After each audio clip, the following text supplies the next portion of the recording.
You're listening to Barbell Logic, brought to you by Barbell Logic Online Coaching, where each week we take a systematic walk through strength training and the refining power of voluntary hardship.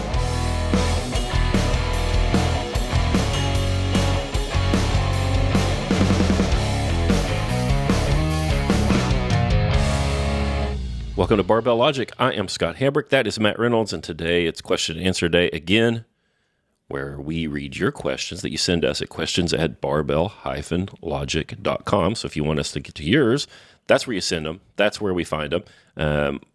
We've been answering them offline more quickly. So if you send them, we're going to get you an answer pretty darn quick, and then we'll get it online or get it on the air as well.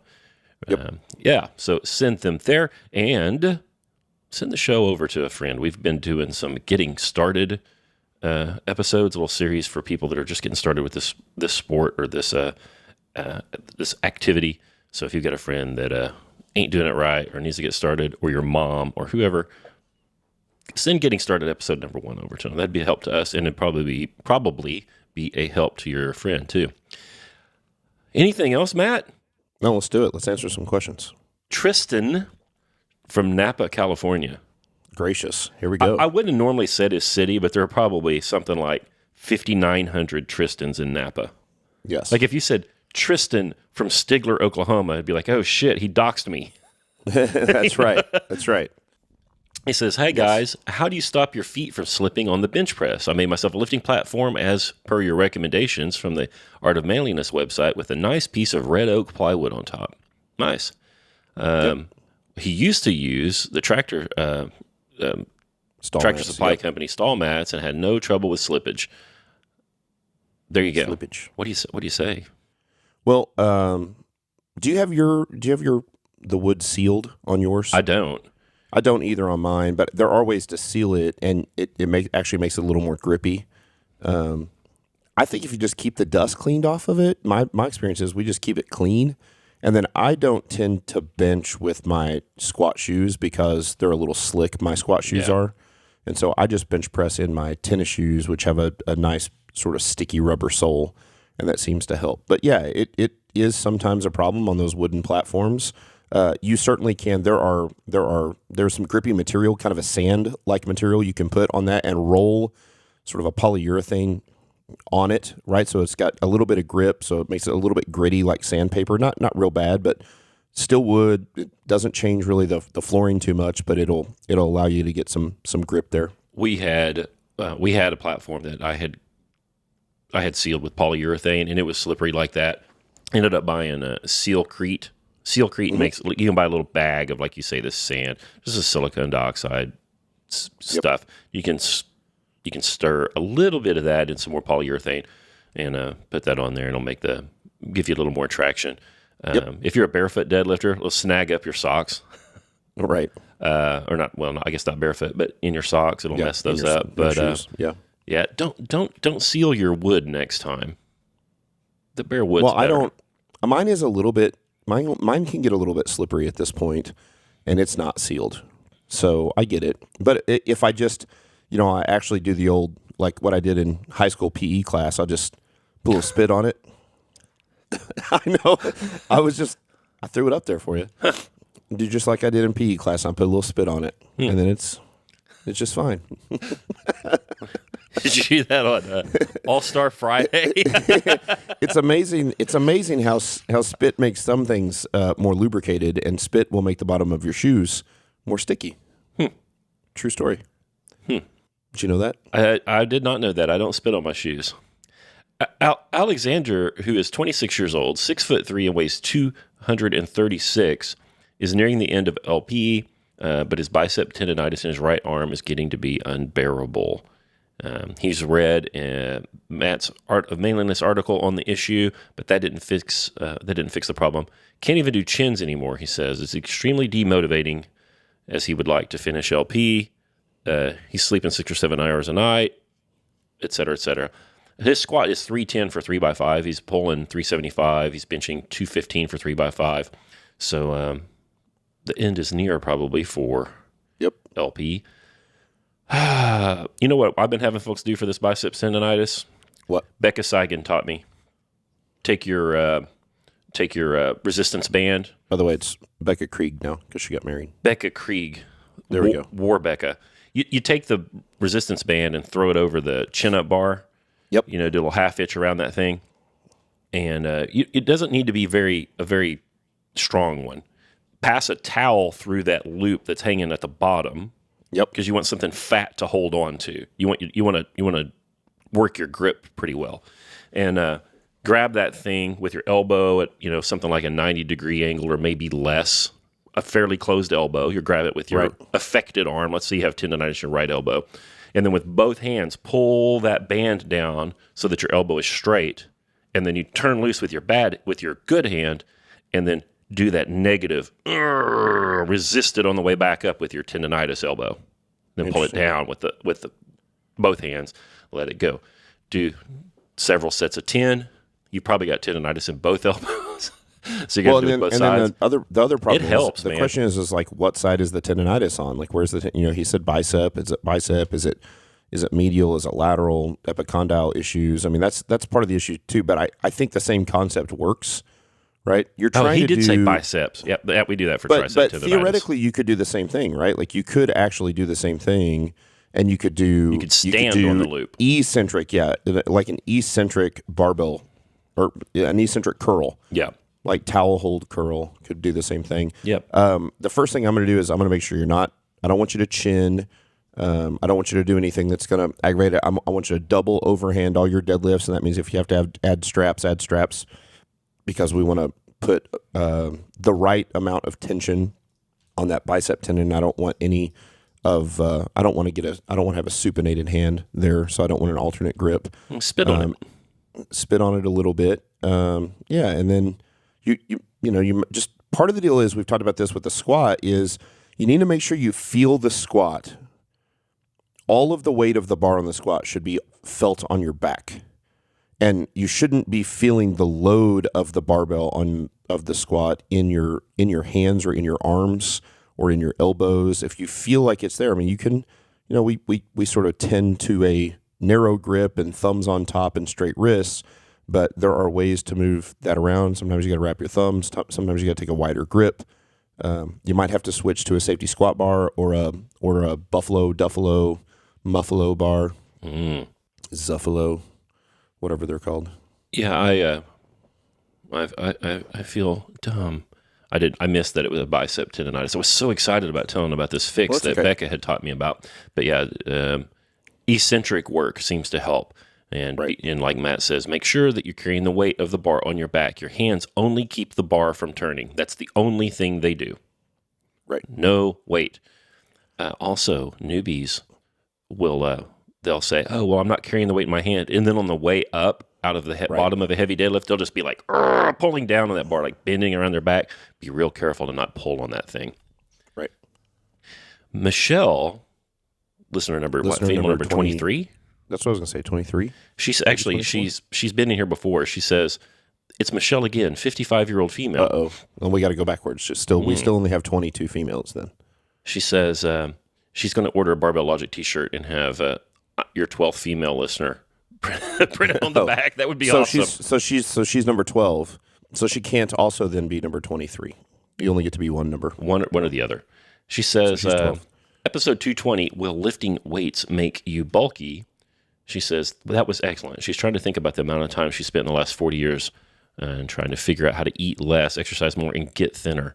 And she says she hasn't owned a scale in years, doesn't use a tape measure, but does track her protein and calories. Here's where she is in her LP: 130-pound squat, 190-pound deadlift, 79-pound bench press, 55-pound press. Now remember, guys, this is a 55-year-old lady. Sure. In her previous email, she said that she was 5'6" and about 135. So these are pretty decent numbers here. Yeah. And just a field report here, and a thanks for that episode. So thank you, ma'am. Yeah. Remember, it's not. Everybody wants to look better, but it's really about what you can do, right? It's more about being able to do something that you've never been able to do before, and the looks will come with it, right? So I get it. She said that she recently put on a pair of her loose jeans and was shocked that she could barely squeeze into them, and But she says she felt fat and gross, but she knows that is ridiculous. And she's living in a bigger body now and just not used to how it I wouldn't feels. have read that part. That Well, sounds... but no, she says No, I get it. she's working to embrace the paradigm shift. Fuck you to skinny culture, she says. That's good. And she gets to buy new bras, she says.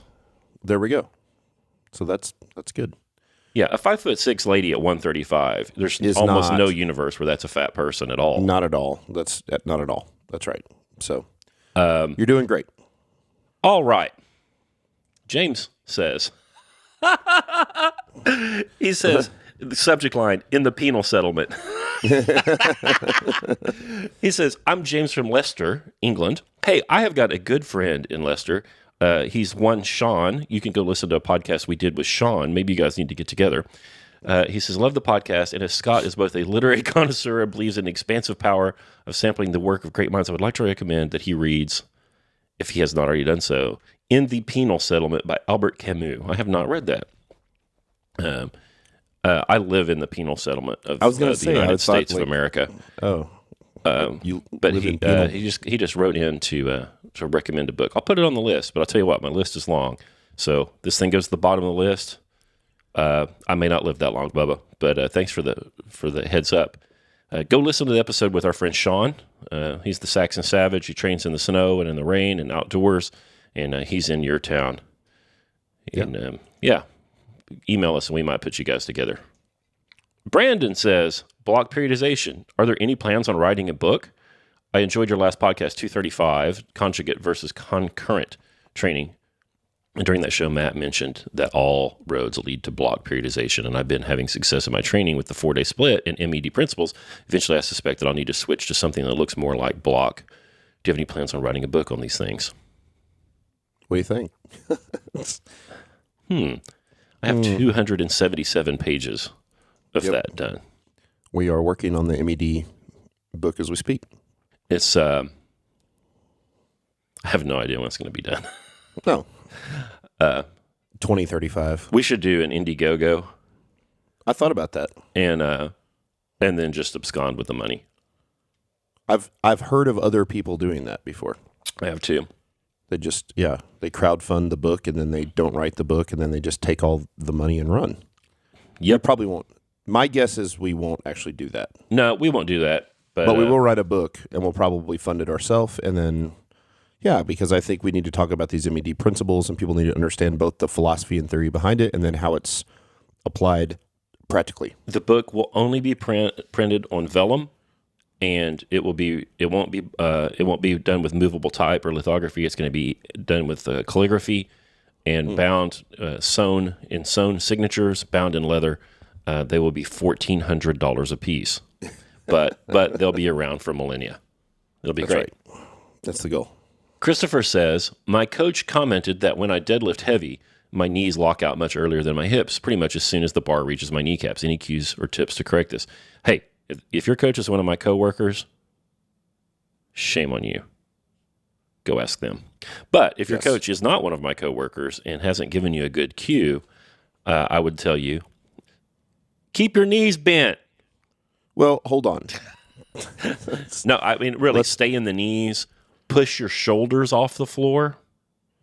Yeah. So the knees do extend before the hips do in a deadlift. The knees extend before the hips do. But they're not supposed to lock out before that. But they shouldn't necessarily lock out. That's correct. And what the difference between right and wrong is if they stay on midfoot. So if the knees lock out early, almost always the weight has shifted back to the heel. Almost always, right? It ends up looking like towards the top, like the transition period between the first pull and the second pull of a power clean, where you're trying, like you've got straight legs and you've got this giant moment arm on the back and you're bent over a lot, and then you fling the back open and you'll also often rebend the knees. You'll rebend the knees there, and so if your knees lock out before your hips and they actually are locking out early, then to me that is a symptom of a problem and not the actual problem. And the actual problem is you're shoving back to your heels. So fix that and stay on midfoot. Now, if you stay on midfoot and the knees lock out slightly before the hips lock out, that's fine. There's actually nothing wrong with that. So if the knees lock out way down low, like you mentioned, like down just as the bar is passing the knees have to extend enough to get out of the way of the bar because the knees are in front of the bar when the bar's on the floor. So they have to extend enough to get out of the way, but they don't extend so much that they lock really early. And if so, my guess is you're on your heels. So get on midfoot and you'll be fine. And if you are on your midfoot, push your shoulders off the ground. Yeah. Keep your knees bent. Open your hip first. Which all those are overcorrection cues, by the way, just so you know. So that's to get them to do it the right way, not necessarily to do it exactly based on what you said. Roger. It's like those overcorrection cues, like when we say get on your heels, we don't actually want them on their heels. We just want them off their toes. So. Yep. All right. Good luck to you on that, Christopher. Let's see here. Brett says, I have a question. In episode 234, at just over 4.5 minutes, Matt Reynolds says you can drink 1,500 calories in as little as 8 ounces, of liquid. Can I have your cocktail recipe for 1,500 calories? He says. I don't. I'm 6'4", 225 with too low of a body fat. Ew, my body fat's too low. I weigh fuck. I mean, look, it's not that hard to do the math, and maybe I'm off a little bit, but how many calories is 8 ounces of heavy cream? Yo, God. So many. It's a bunch, right? It'd be a bunch. And so and fat is the most calorically dense food we can eat or macronutrient we can eat or drink. And so what you can do is you can go, well, I need 50, 75 grams of protein first. I need whatever you think you need in the way of carbs. Same thing, 75 grams of carbs. And then if you needed to get your calories up, you just add fat to get yourself to the point to get your calories where they're supposed to be, right? Right. It's not that hard. It's just a math game. You're just playing the math game. So, and I don't know that 8 ounces is, I don't know. So what are one of those shaker bottles? 16? Is a shaker bottle a 16 a typical? Yeah, something like that. I think that's right, And typically my protein I don't fill up the shaker bottle. I do. My protein shakes are typically probably 2/3 of a shaker bottle. It just makes it about the right amount of thickness. I want to be able to gulp it in a hurry. I don't want it pudding where it's like I can't get it to go down. That's the other problem. So Matt Reynolds has been known to exaggerate, but you can get any enormous number of calories. It's true. In there. You can do it. Both are true. You can do it. Let's see here. Let's go back. By the way, I used to use 6'4" and 225, and his body fat's too low. Like, I don't know that that's something you need to even think about. Right. Is it? Just keep making sure you're performing better. Your strength goes up. So 6'4", 225. I mean, he probably needs to weigh a little more than that for sure. But I mean, really, what I used to do, like to me, the most delicious shake you can make is just I would make it with whole raw milk because I'm in Missouri. We can get raw milk there, but I'd use raw milk, protein powder, usually chocolate protein powder, right? A banana, peanut butter, ice cream, honey, and I blend that all up in one of those ninjas, right? And it was delicious. And that's a whole bunch of calories. I don't know how many it is, but it's a whole bunch. It's enough that I'll never drink another shake like that ever again for the rest of my life because now I've got to go back the opposite direction. Right. Which is not quite as fun. So that's what you do, right? You put a bunch of stuff together that tastes good. When you got to gain weight, you make sure you hit your protein and you make sure you hit your carbs, and then you get your additional calories in from fat if you need to. You'll be fine. Yeah, and don't sip on this stuff, Oh, no. God, even though it tastes pretty good, you still just hammer it. You just chug it. I don't know if I've ever taken a protein shake in the last 10 or 15 years out of the kitchen, right? You make it in the kitchen and you just chug it in the kitchen right next to the sink. And then I just fill it up with water from the sink and shake it up again and pour it out so it's sort of rinsed. And then I put it in the dishwasher. If you're taking your protein shake to another room, you're confused. You take coffee to another room. Right. See, coffee goes in other rooms. You sip coffee, you enjoy coffee, tea, whiskey.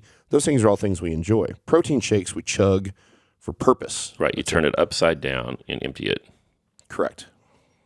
Yep. You know what else I've been chugging for purpose lately? Right here. I know you can't see this. This is a whiskey glass it doesn't have whiskey in it. It has Alka-Seltzer in it.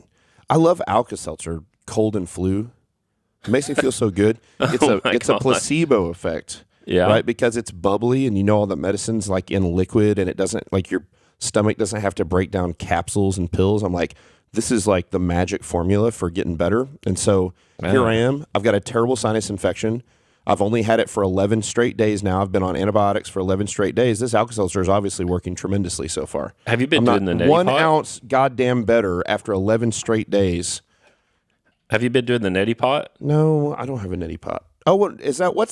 That's not the neti pot. You mean the squirt thing, right? I want the squeeze bottle. Yeah. Yeah, I do have the squeeze ball. I forgot I had that. You need to do that. You're probably Dude, I going have to a like sinus I have an infection, which is not the same thing as like just stuffed sinuses. blow like it out. There's probably like I'm a blowing baby my mouse nose in there. and it's like dark. It's like dark brown.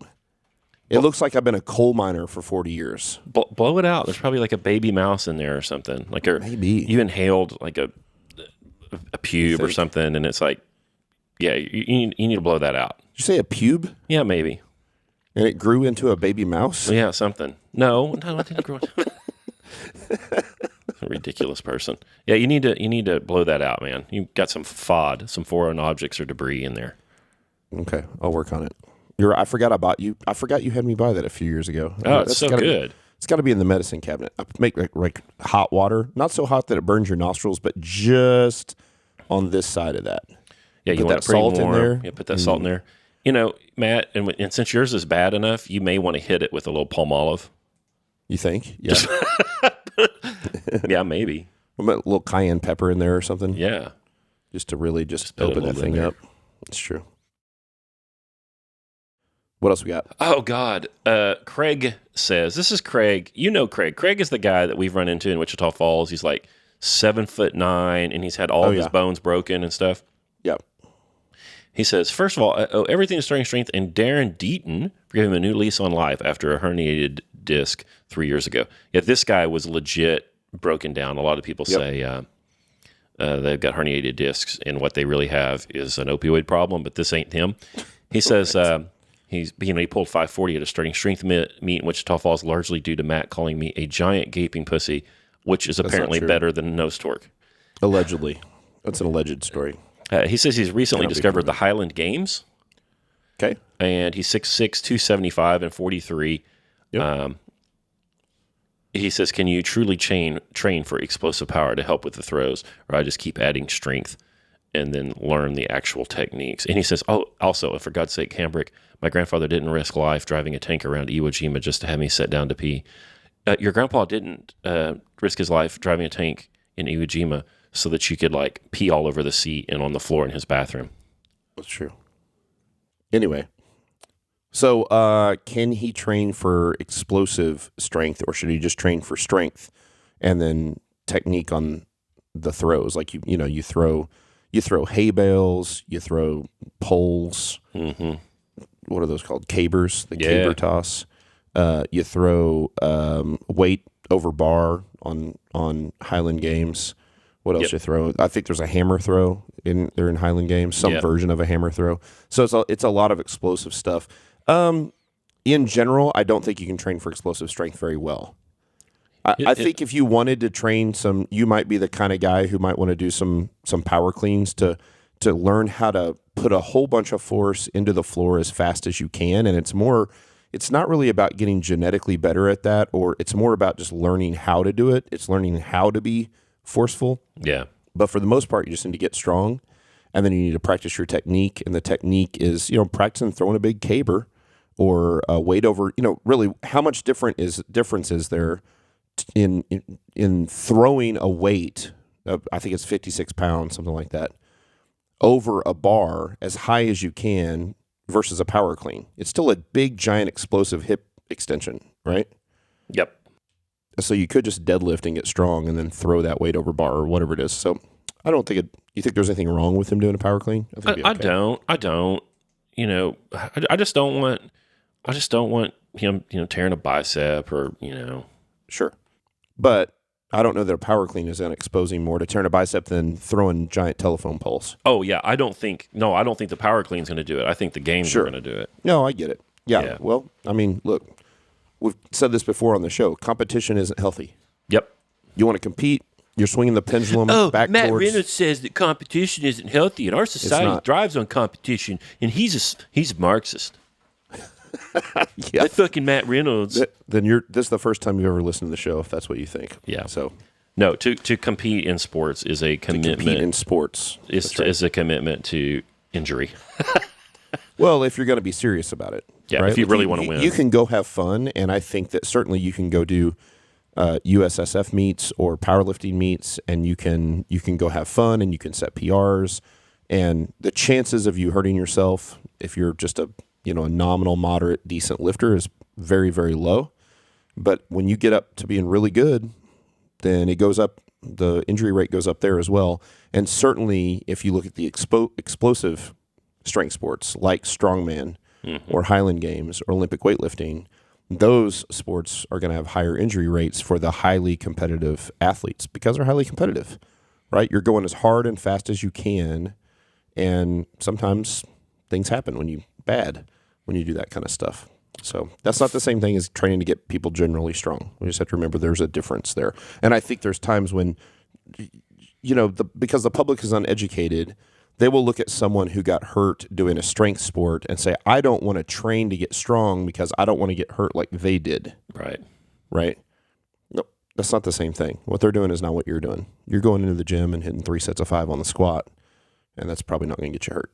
But throwing a telephone pole might. Yes, or swinging that concrete block around on that chain and tossing it over the goalpost or whatever the hell it is they do in that weird thing.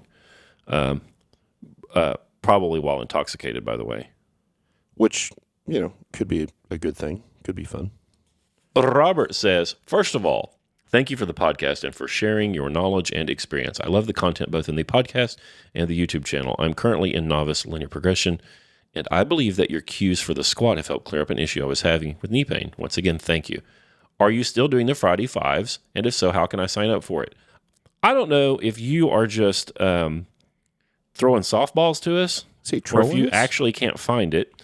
But you just go to barbelllogic.com, and I think there are no less than 67 forms that you can fill out that will get you the Friday fives. Yeah, just about every page on the website will get you there, other than the actual homepage.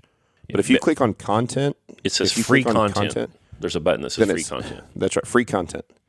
Then the sign up is right there. Yep, and super easy. And then I think on every piece of content that we ever produce, there's also a link there.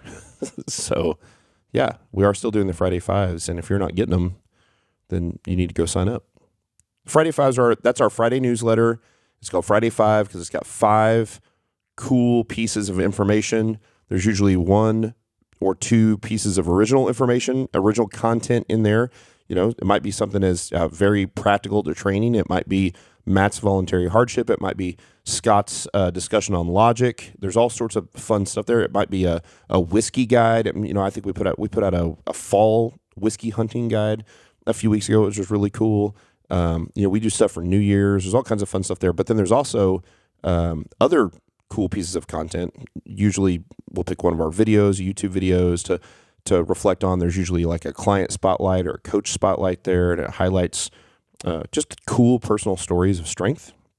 And there's always some sweet deals on there that aren't offered anywhere else. So definitely go sign up for the Friday 5 newsletter. You're only going to get 1 of those per week. So we're not going to hammer your inbox with, who just annoyed the shit out of me not too long ago was Men's Warehouse. I went to Men's Warehouse because I had to rent a tux for a second wedding. I'm not going to say who it was for, but it was a second wedding. Wait a minute. To the same person. I was officiating this wedding, and so I had to rent a tux. Mm-hmm. And so, when I rented the tux, you give them your email address. Men's Warehouse emails me like 4 times a day. No shit. Yep. Somebody needs to tell them, like, hey, that's ridiculous. And it's now it just auto goes into my spam folder. I set it up to auto because I use SaneBox, which is a great company. And you use those, and it just automatically goes into the bullshit folder, and I never have to see it again. But that's not us. You sign up for the Friday 5, you're going to get an email on Friday. That's it. Not 4 times a day, not 4 times a week. 1 time a week. I don't know what to say about Men's Warehouse. There's tons of places like that. They just spam your email inbox. It's ridiculous. All right.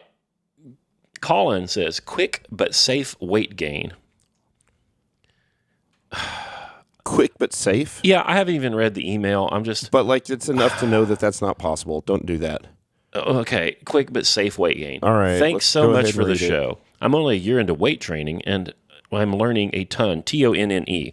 So this is one of our limey friends, I guess. Right. One of the few honest shows, too, willing to take a stand on your own opinions and call BS on others. Why, thank you. We're about to do that to your very email, so you'll get to experience that firsthand here. He says, you mentioned in a recent Q&A that you saw another lifter as being underweight. He was 5'11 and 180. He says, well, I'm 5'10 and 148. Jesus. I'm 40 years old. I'm more of an endurance guy than strength or speed, but I found Olympic lifting last year via CrossFit, and I'm loving it.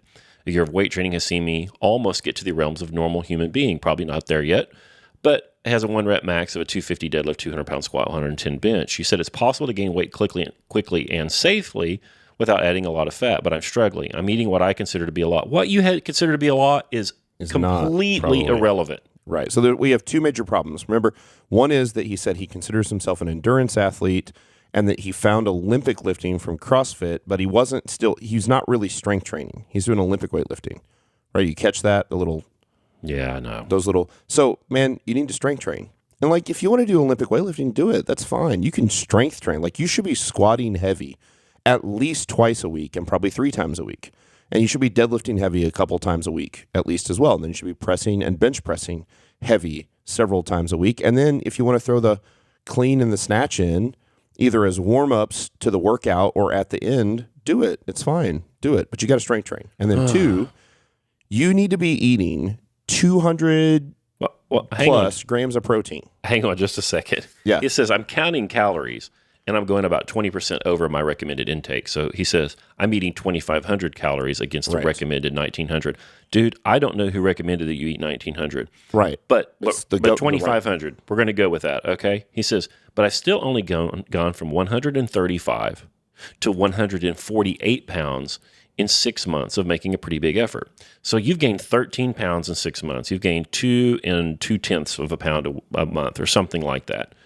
So you're gaining. Let's just do a little math here, because that makes great pod. Talking about numbers, audio only, is awesome. He's a little less than half a pound a week, is what he's gaining. He's gaining a little less than a half a pound a week. He's gaining 7/100ths of a pound a day. Wow, you're getting real specific. And if 3,000 calories will get you to gain a pound of fat, it takes more to gain a pound of muscle. But we'll just talk about fat. Sure. You're in a surplus of something less than 216 calories a day. Right. So you're having about a quarter of a Big Mac more food than you need for stasis. Right. You're not even eating close to enough food. He says, can you give me some insight into how you would go about gaining 50 pounds in as quick and safe way as possible? Now, Colin, you're 40 years old, and I don't think you need to do it in as quick a way as possible. Yeah, but 2 agreed. pounds every month isn't fast enough. You're eating 2,500 calories, which I'm actually skeptical about. But if you are logging your food, and that's true, I think that if you just added a pint of whole milk a day and a big old peanut butter and jelly sandwich, you could probably double your weight gain rate. Yep. Which he needs to probably do more than double his weight gain rate. That would just be 1 pound a week. I think he could certainly. You should be between a pound and 2 pounds per week gained. Is that fair, Scott? Yeah. Based on for this guy. Yeah, for a little while, man. For a little while. So if he gained 2 pounds a week, then after 8 weeks that'd be 16 pounds. And if it's somewhere between a pound and 2 pounds, he's between 8 and 16 pounds gained over the next 8 weeks, over the next 2 months. That's about the right speed to do that. So, man, you gotta gain 16 pounds and thunder around at 164 pounds. Like 11 stone. Right. Yeah. This is the problem with the recommended daily allowance, whether it's from your government. I think it's the Department of Agriculture that does that. Is that who does that for the U.S.? I think. I don't know. And it's it's even in like the apps like MyFitnessPal, and you go in there because so many people that are using these apps that like track macros, they're trying to lose weight, and so the macros they're trying to appeal to the broadest audience who will purchase their app. Yep. And so they're trying to get you to eat less calories, and we need you to eat more calories. And so don't worry about what the recommended daily allowance is for. That's not made for strength athletes. The recommended daily allowance is wrong for everyone, but it's not made for athletes at all. It's made for the sedentary, middle-aged person. Most people are. Which most people are, but you ain't that anymore. But you're not, so you got to eat more. Hey, friend, good for you for doing this. Pack on some more food. Don't worry about doing it in as quick a way as possible. Let's just up it a little bit. Let's get you up to about 185. 175 to 185 I think would be great. You could probably, you could add another 100 pounds to your squat and deadlift pretty readily if you got to 175, and it's going to give you so much room for error or margin of safety. Like if you weigh 148 like you do right now and you get cancer and you have intensive chemo and radiation therapy in front of you, that's going to take you to the gates of death. And you might make it and you might not. But if you've got a lot more lean mass that you can sacrifice, you're going to be a whole lot safer. There's just everything is good when you're at 148 until it ain't, and then you have nowhere to turn. So let's gain some weight, man. One more here. Mark says, "Love the info on the podcast. I can't overstate how helpful it's been. Thank you, man." He said, "If I search knee pain, elbow pain, back pain, wrist pain on your excellent website, I get multiple results. But when I search hip pain, nothing yet." He says, "It feels like a big one. Any chance of a dedicated episode on addressing hip pain?" That's a great question. Yeah. I don't know about a dedicated episode, but we definitely should have some dedicated content for that. So we need to reach out. We've got a handful of PTs and people who come out of that therapy background for us. Certainly, I've got lots of experience with hip pain. The hip is an interesting joint, isn't it? Because there are so many things attached around it, and so many things that could potentially go wrong. There's osteoarthritis, and there's femoral acetabular impingement, so that FAI. Lots of potential impingements in the hip. There are lots of muscles that can get tweaked. There are nerve pieces that run down through there and can cause nerve problems, and so certainly that is an excellent suggestion, and we will take it to heart, and we'll put out some stuff on the hip. Yeah. All kinds of things can cause hip pain. It's a weighty subject, but we need to dig into that. Well, hey, noted. We'll make something happen there for you. Sure. One more from Gordon. I thought we were already on our last one. Yeah, I lied. We didn't answer that one. So okay. He says, LP when not entirely a novice. Where to start? I'm having a 3-week training break due to travel. I'm planning on returning to LP when I get home. He's been training for 18 months. He's 6'2", weighs 100 kilos. His heaviest squat is 315 pounds. Well, he gave his weight in kilos. Maybe it's 315 kilos. Ooh, that would be good. Super strong dude. He says, how do I calculate a starting point for this new LP after coming back from this layoff? I wouldn't calculate shit, man. Just come back in and put 100 kilos on the bar and do a set of 5 and be done. Yeah. Just back off a chunk, right? Yeah. Yeah, like your body will tell you, right? You just work up until it starts getting like moderately, decently heavy. You've done this before. And then stop. And then come in 2 days later and put a little more weight on the bar. It's that simple. People make this way too complicated. A lot of people would say, yeah, you should be able to give us a percentage. But the thing is, it doesn't really matter that much. It doesn't. Just do it. Evaluate what you did. You're going to come back. You're going to do your first new session of LP. Let's say you squat a single set of 5 at 100 kilos. Put all the plates up, write it down in your book, think about it, write down your next workout in the book, which may be either 2 sets of 5 or 3 sets of 5 at 100 kilos, or you might even take a 10 kilo jump and just move on. Just move on from there. The more important thing than where to start is like, what's your next weight jump? Right. I think. But don't worry about it. You're not going to mess it up. Just, go train 3 times a week and put weight on the bar every single time. Yeah, remember, if you average a 5-pound increase or 2.5 kilo increase on your squats 3 times a week, like if you start a little bit too conservative or really even a little bit too aggressive, just a little bit, then, it all will probably balance out in the end. At some point, you'll have to make smaller jumps or that first minimum effective dose change, maybe that Wednesday light day. Like it's, people overthink this stuff. So I've been doing just 5-pound jumps on my squat after coming back, and I squatted 310, but for 3x5 right. the other day. It was easy. I've been putting on mass. I mean, just doing all that work, it's not, I don't know how much stronger it's making me. Sure. But it's a hypertrophic. Okay, it's hypertrophic.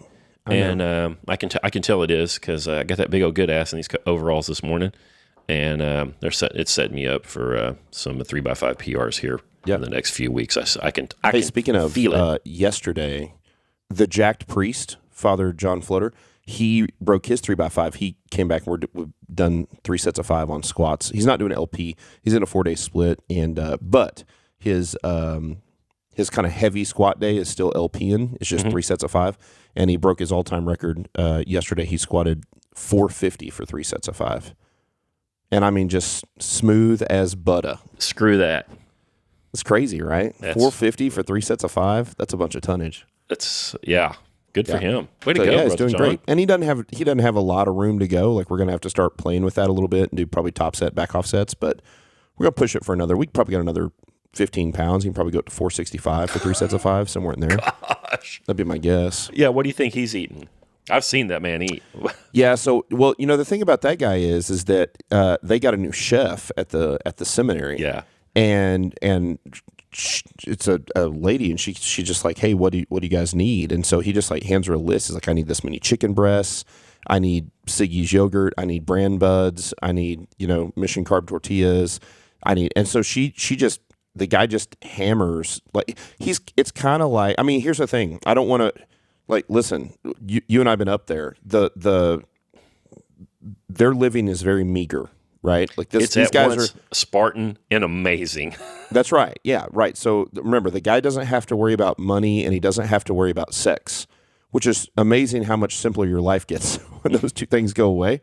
But he can train. He's got a good gym. Do you worry about sex, Matt? Of course, I worry about sex. Don't you? You must do it a different way than I do. I'm not anxious about sex. I just, like I'm usually arguing about how can I get more of it. Right. Anyway, John doesn't have to do that. But what he does get is he's got a great gym to train at, and it's kind of like he's a college athlete from a nutrition perspective. He just sort of gets to say, like, he gets to tell people what he wants to eat, and then he's got basically a professional chef that cooks it for him, and it's a pretty good deal. So it's easy for him to hit his macros. Guy does love some red meat and some dark beer as well, which doesn't necessarily hurt the squatting. So good job, Father John Floater, #the Jack Priest, for your 450 for 3 sets of 5. Yeah, excellent. Thank you so much for sending in all of your questions. Hey, way to go, John. Great job. Congratulations on that. Thank you for sending your questions in. You want to send yours, send it to questions@barbell-logic.com, or if you have a specific question about your training, your programming, your form, you need a form check, you need a little heads up on some training or programming tips, whatever, you can email experience@barbell-logic.com, and Nikki Berman will spring into action and come to your aid and get your training moving again. Yes. Go follow Nikki. She's a Nikki Barbell Girl on Instagram. It's pretty strong, though. Yeah. Doing programming now. Awesome. It's very challenging. No, I got to coach her this past weekend. Nikki's like, important. I love floor presses. I need to do lots of floor presses. I'm like, all right, put it on. I got a little note cards for all my clients. I put down all their stuff on there, and I need. So I'm like, And then she's like, can't do floor presses. They tear me up. What? Anyway. Thank you guys so much for listening, and thank you, Nikki, for trusting me with your training and programs. That's right. Talk to you guys soon. See ya.